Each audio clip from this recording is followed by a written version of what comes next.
आपको बोला गया शाहीन बाग थाने लेकर के जाएंगे, उस दौरान आपको कहीं लेकर के गए या सिर्फ गाड़ी में ही घुमाते रहे? गाड़ी में ही घुमाते रहे। उस दौरान लेके नहीं गए और ये बताया गया कि आपको एसएचओ से बात हो गई, आपको वहाँ लेके जाया जाएगा? लाजपत नगर ये थाने जो है शाहीन बाग थाने ले जाएगा। तो फिर दोबारा जो है लाजपत नगर जो है शाहीन बाग की पुलिस पहुंची? जी, अगर दबिश डालकर सरकार इसको खामोश करना चाह रही है तो ऐसा पॉसिबल नहीं है, और ये आवाज़ें उठेंगी और हर दौर में उठी हैं, कल भी उठेंगी।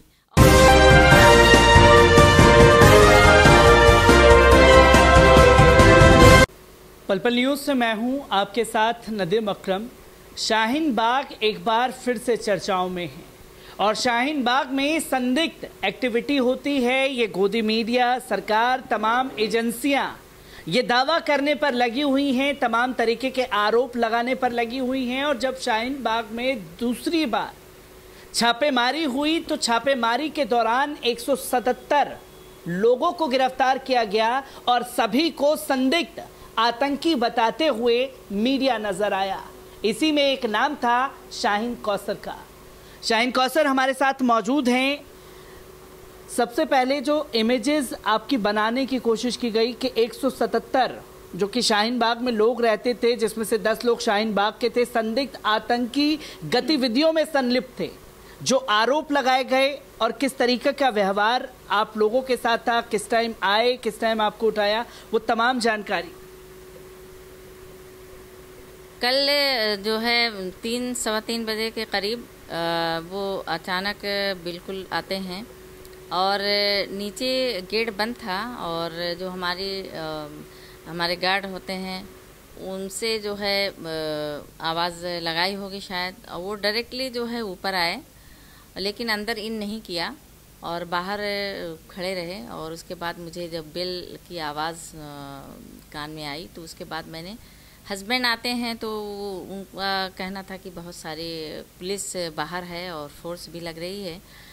तो मैंने उनसे कहा ठीक है, कोई बात नहीं, और मैंने अगर गलत नहीं किया है तो मैं फेस करूँगी, मैं बात करती हूँ जाकर के। और बगैर डरे हुए मैंने गेट खोला और उसके बाद जो है उनसे बात की। बात जब मैंने किया तो और मेरा ये कहना था कि भाई टाइम इस वक्त बहुत गलत टाइम है और सोते हुए कोई इस तरह से जगह के डिस्टर्ब करना ये ठीक नहीं है, और एक महिला के साथ इस तरह कानूनन जुर्म है, और आप जो है कोई नोटिस नहीं और इस तरीके से आकर के और डिस्टर्ब किया है, तो क्या बात है, आप कौन लोग हैं? तो उनका ये कहना था कि हम बहुत ज़्यादा वक्त नहीं लेंगे और आपको सिर्फ 5 मिनट के लिए शाहीन बाग थाने हम ले जा रहे हैं और आपको वहाँ थोड़ा बातचीत करके घर पहुँचा देंगे। तो मैंने कहा कि जो है पहले इसका रीज़न और वजह बताइए कि क्या बात है, और मैं उसके बाद मुझे जानकारी आप दें। और एसएचओ से अगर थाने में ले जाना है तो आप मुझे एसएचओ साहब से बात कराइए, क्योंकि अक्सर बेशतर थाने में कोई ऐसा मामला अगर हुआ है तो यहाँ पर पुलिस आकर के मुझसे बातचीत की है और मैं अगर ज़रूरत पड़ी है तो वहाँ थाने में भी गई हूँ, तो आज क्यों नहीं? तो उसके बाद एसएचओ साहब को उन्होंने फ़ोन लगाया और फिर ये कहा कि कोई बात नहीं परेशान होने की, और आप मेरे साथ 5 मिनट के लिए चलिए। मैंने कहा कोई बात नहीं है। तो कह रहे हैं कि डरने की कोई बात नहीं। मैंने कहा डर भी नहीं रही हूँ मैं, इसलिए कि मैंने कुछ गलत किया ही नहीं है और मैं एक पॉलिटिकल पार्टी से हूँ और एक जो है जिम्मेदार नागरिक भी हूँ, और एसडीपीआई पॉलिटिकल पार्टी की मैं एक लीडर हूँ, वाइस प्रेसिडेंट हूँ, तो इसलिए डरने का तो कोई सवाल ही नहीं है। मैं उसके बाद जो है मैंने कहा वेट कीजिए, आप लोग नीचे चलिए, मैं आ रही हूँ। तो जो महिला उनके कर्मी थी, जो महिला कांस्टेबल थी, तो वो जो है वहाँ गेट पर वेट कर रही थी और वो लोग नीचे चले गए। उसके बाद मैंने अपना जो है फ्रेश हुई और जो है नकाब पहनकर नीचे चली गई। तो वो लोग मुझे जो है थाने, शाहीन बाग थाने, मैं तो यही मुझे मालूम था कि वो मुझे डायरेक्ट थाने में ले जाएंगे, लेकिन वो जो जब इधर से ना जा कर के वो तैयब मस्जिद को क्रॉस किया है और उसके बाद आगे जाने के बाद ठोकर नंबर 8 को जब क्रॉस किया तो मुझे ये लगा कि ये थाने नहीं जा रहे हैं, और उसने जो है उसी दौरान एक फ़ोन आता है और उसके बाद मुझे यहाँ से लाजपत नगर थाने कहकर मुझे ले जाया जाता है। और मैं वहाँ बिल्कुल उनके साथ मैं गई, लेकिन वो लाजपत नगर थाने ना ले जाकर के मुझे दोबारा फिर शाहीन बाग मेरे घर पर छोड़ा, और वो भी वहाँ पर लाजपत नगर पहुँचने से थोड़ी देर पहले फिर किसी का फ़ोन आता है, तो मैं इतना सुन पाती हूँ कि ठीक है जो है हम घर छोड़ देंगे, और फिर वो ले आए, मुझे घर छोड़ा। और उसके बाद महिला पुलिस भी साथ में थी। मैंने नमाज़ पढ़ी फजर का, और उसके बाद जो है हम बैठे यहाँ पर। फिर आधा घंटे के बाद नीचे से वो लोग ऊपर आते हैं दो, तो उन्होंने कहा कि जो है आपको आधा घंटे के लिए डीसीपी मैडम से बात करनी है, और इसलिए आपको लाजपत नगर थाने चलना है। मैंने कहा ठीक है। उसके बाद फिर मैं उनके साथ जो है तकरीबन 6 शायद 30 मिनट या जो है 25 मिनट ऐसे हो रहे थे। उसके बाद मैं जो है उनके साथ गाड़ी में बैठकर लाजपत नगर डायरेक्ट पहुंची, और वहाँ जाने के बाद जो है वहाँ के जो स्टाफ पुलिस थे ये लोग वहाँ से रवाना हो गए, और स्टाफ पुलिस जो थाने का था वो सब मुझे ले गए। एक कमरा था, कमरे में मैं बैठी, और कोई मिसबिहेवियर नहीं, और कोई मुझसे पूछताछ नहीं, ना एसडीपीआई के बारे में कोई सवाल किया गया मुझसे, ना ही पीएफआई के बारे में कोई जो है सवाल किया गया, ना मिसबिहेव किया गया, और ना ही कोई इस तरह की बात। बड़े अच्छे अंदाज में वो दो महिला पुलिस वहाँ बैठी, और मैं भी उनके साथ वहाँ बैठी रही। उसके बाद 11 साढ़े 11 के करीब शाहीन बाग थाने से जो है पुलिस से वहाँ पहुँचते हैं, और उसके बाद वो जो है, और अच्छा हाँ, एक बात और मैं कहना चाहूँगी इसके बीच की, वो जैसे साइन वगैरह करवाते हैं तो ये भी नहीं मुझसे करवाया गया, और वो जो है जो कुछ करना था फॉर्मेलिटी के तौर पर वो थाने की पुलिस ने किया। मैं इस बीच ये जानना चाहूँगा कि जब वो लोग आए किसी तरीके का नोटिस उन लोगों के पास था, क्योंकि जैसे कि आपने बताया कि पहली बार आपको लेकर के चले गए, आपको बोला गया शाहीन बाग थाने लेकर के जाएंगे, उस दौरान आपको कहीं लेकर के गए या सिर्फ गाड़ी में ही घुमाते रहे? गाड़ी में ही घुमाते रहे। उस दौरान लेके नहीं गए, और ये बताया गया कि आपको एसएचओ से बात हो गई, आपको वहाँ लेके जाया जाएगा? लाजपत नगर ये थाने जो है शाहीन बाग थाने ले जाएगा। तो फिर दोबारा जो है लाजपत नगर जो है शाहीन बाग की पुलिस पहुंची थी जी। तो उस दौरान क्या कुछ हुआ था, घटना जो घटी थी? नहीं, कुछ भी नहीं हुआ, कुछ भी नहीं हुआ। बहुत ही संजीदा तरीके से, बहुत ही शांति से वहाँ हम बैठे रहे, और उसके बाद उन्होंने जो भी फॉर्मेलिटी करनी थी शाहीन बाग थाने की पुलिस ने किया, और उसके बाद वो अपनी गाड़ी से मुझे लाकर के यहाँ तक छोड़ा। वापस आपको यहाँ छोड़ दिया गया, क्योंकि इस दौरान जो है तस्वीरें ये दिखाने की कोशिश की गई कि संदिग्ध आतंकियों की पहचान कर ली गई है, संदिग्ध आतंकियों को पकड़ा गया है।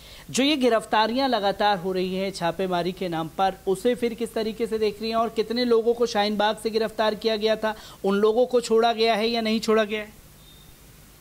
मुझे जो इत्तला मिली है, जो इसके लिए खबर मिली है, तो वो 10 लोगों की है, और उसमें कुछ एसडीपीआई के हैं, कुछ पीएफआई के हैं, लेकिन अभी तक उनको छोड़ा नहीं गया है, और शायद उनकी पेशी कल जो है मजिस्ट्रेट के सामने अमर कॉलोनी हुई थी, और उसके बाद उनको जो है तिहाड़ जेल भेज दिया गया है। एसडीपीआई के भी किसी लोगों को नहीं छोड़ा है अभी नहीं। तो आपसे मैं ये जानना चाहूँगा, क्योंकि एक शाहीन बाग का आप चेहरा रही हैं, प्रोटेस्ट का हिस्सा रही हैं, क्योंकि अब ये तस्वीर सामने दिखाने की कोशिश की गई कि शाहीन बाग को जो है popular front of India fund कर रहा था, उसी के दम पर चल रहा था। क्या शाहीन बाग प्रोटेस्ट जो आपके द्वारा खड़ा किया गया, एक महिला जो सरकारी फरमान के खिलाफ सड़कों पर उतरी, उसके बहाने आपको शिकंजा कसने की कोशिश की गई थी? शायद हो सकता है, लेकिन ये है कि मेरा ये सवाल है, और मैं ये कहना चाहूँगी कि जब सरकार जनता के अगेंस्ट किसी भी मुद्दे को लेकर के आती है, तो जनता का ये संवैधानिक राइट है कि वो जो है इस पे आवाज़ उठाए, और इस संवैधानिक आवाज़ को अगर तोड़ने की कोशिश की जाए तो मेरे ख्याल में जो है देश के लिए भी ठीक नहीं है, और कानूनी उल्लंघन है ये, क्योंकि जहाँ डेमोक्रेसी है, डाइवर्सिटी है, तो उसमें जनता को ये राइट बनता है कि अगर उनको जो है देश के अंदर जो कुछ भी हो रहा है उस पर आवाज़ उठाए, उस पर निगाह रखे। अगर इसके लिए शिकंजा कसा जा रहा है तो मेरे ख्याल में फिर डेमोक्रेसी कहाँ है? क्योंकि एसडीपीआई के ऊपर ये आरोप लगाए जा रहे हैं कि पॉपुलर फ्रंट ऑफ इंडिया से जुड़ा हुआ संगठन है, उनकी राजनीतिक पार्टी है, इसी वजह से आपके ऊपर ये शिकंजा कसा गया। किस तरीके से देखते हैं, क्योंकि अब डायरेक्ट तस्वीरें दिखा करके, चाहे वो एसडीपीआई के नेता हों, चाहे पॉपुलर फ्रंट ऑफ इंडिया के नेता हों, चाहे जो यूथ संगठन जुड़ा हुआ था, उनकी तस्वीरें दिखा करके सबको आतंकी कहते हुए दिखाई दे रहे हैं। कैसे देखते हैं इन आरोपों को? जब तक देखिए जुर्म साबित नहीं हो जाता है तो वो मुजरिम नहीं होता है।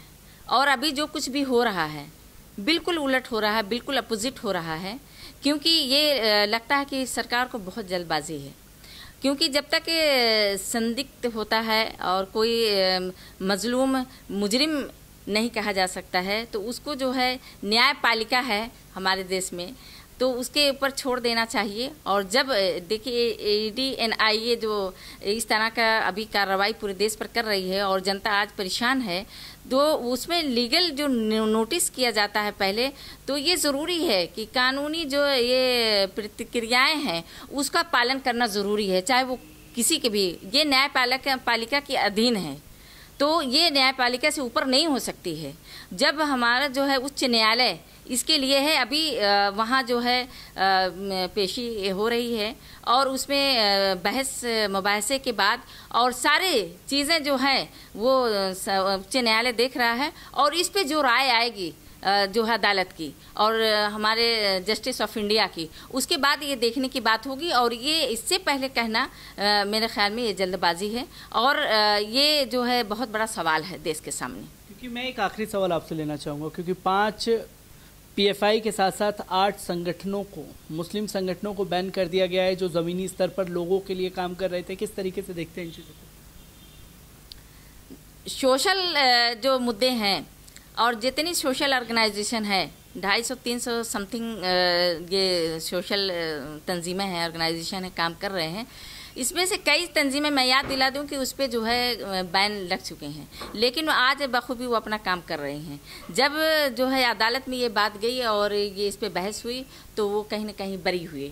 तो ये जो है अभी जो है इसकी इन्वेस्टिगेशन चल रही है, इस पर वो इन्वेस्टिगेट होने दीजिए। और उसके बाद देखिए सोशल जो मुद्दे हैं ये हमेशा उठते आ रहे हैं। अगर दबिश डालकर सरकार इसको खामोश करना चाह रही है तो ऐसा पॉसिबल नहीं है, और ये आवाज़ें उठेंगी और हर दौर में उठी हैं, कल भी उठेंगी। और इतनी आसानी से जो यहाँ के हिडन मुद्दे हैं या करंट मुद्दे जो सामने आए हैं, आवाज़ इसके लिए खामोश सरकार नहीं कर सकती है। मेरे ख्याल में जो है अभी इंतज़ार करना चाहिए। और जो दबिश डाली जा रही है पूरे देश के अंदर, और जो साधारण लोग थे जो कि बहुत मुश्किल से उनके घर की 2 रोटी मैनेज हो रही है, आज बहुत सारे मुद्दे देश के अंदर थे जिस पे सरकार को निगाह करनी चाहिए थी, काम करना होना चाहिए था, एजुकेशन पर बात होनी चाहिए थी। और इतने सारे जो है इसमें जो मजलूम हैं और जो परेशान हाल हैं उस पे बात होनी चाहिए थी। आज बेरोज़गारी पर बात होनी चाहिए थी। आज जो है छोटी छोटी बच्चियों के साथ जिस तरीके के साथ उनके साथ जो है रेप केस आ रहे हैं और उसमें शामिल कौन लोग हैं वो भी सबके सामने हैं। ये सारी बातों को ना छोड़ करके इस तरीके से सरकार अगर दूसरे पे दबिश डाले, जो काम देश के अंदर करने लोगों को आसानियाँ पहुँचाने वाले थे, और उसके जो रवैया था, ऐसा नहीं था कि उनके जो गतिविधि थी उनके पे वो जो काम कर रहे थे कहीं ना कहीं उनके आतंकी वो साबित हुए थे। उनका जो इनपुट मिला था या लोग जो सामाजिक जो आई वीकनेस हैं जो आज बहुत परेशान हैं कि ऐसा कैसे हो गया एकदम अचानक, तो वो कहीं ना कहीं इस बात का सबूत है कि कुछ कहीं ना कहीं मिस हो रहा है। कहीं ना कहीं कुछ मिस हो रहा है। हमारे साथ शाहीन कौसर मैम मौजूद थी जिन्हें ईडी एनआईए द्वारा गिरफ्तारी दिखाई गई और अब वो अपने घर पर वापस आ चुकी हैं। कैमरामैन शब्बीर के साथ मैं नदीम अकरम।